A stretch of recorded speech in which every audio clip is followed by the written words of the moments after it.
ଆଜି ହେଉଛି ଜନ୍ମାଷ୍ଟମୀ ବ୍ରତ।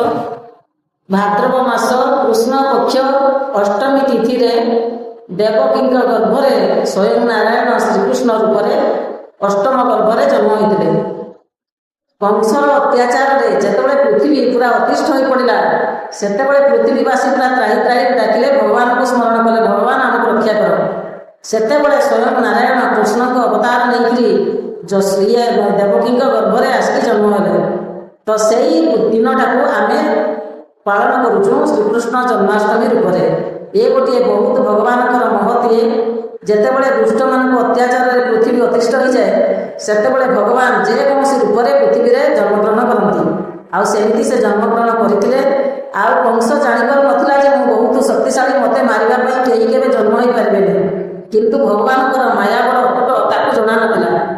ଭଗବାନ ଜନ୍ମ ହେଇକରି ବଡ଼ ହେଇକରି ଦିନେ ତାକୁ ହିଁ କଂସକୁ ହିଁ ନିଜ ମାରିବେ କ'ଣ, ସେ ନାରାୟଣଙ୍କୁ କୃଷ୍ଣଙ୍କୁ ଦେଖିକି ହିଁ ସେ ନିଜେ ହିଁ ମଲା। ତେଣୁ ମଣିଷ ଏଇଟା ଭାବିବା କଥା ଯେ କେବେ ନିଜକୁ ବଳିଆ ଭାବିବା କଥା ନୁହେଁ।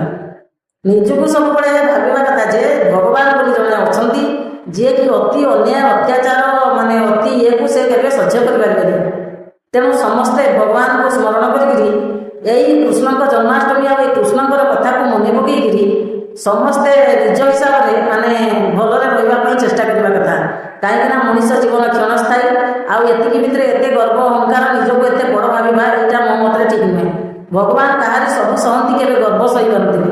ଯେତେବେଳେ ଜଣେ ମଣିଷ ମନରେ ଅତିରିକ୍ତ ଗର୍ଭଭାବ ବଢ଼ିଯାଏ, ସେତେବେଳେ ଭଗବାନ ତାର ଗର୍ଭକୁ କେମିତି ଖର୍ବ କରିବେ, ସେଥିପାଇଁ ସେ ଚେଷ୍ଟା କରନ୍ତି।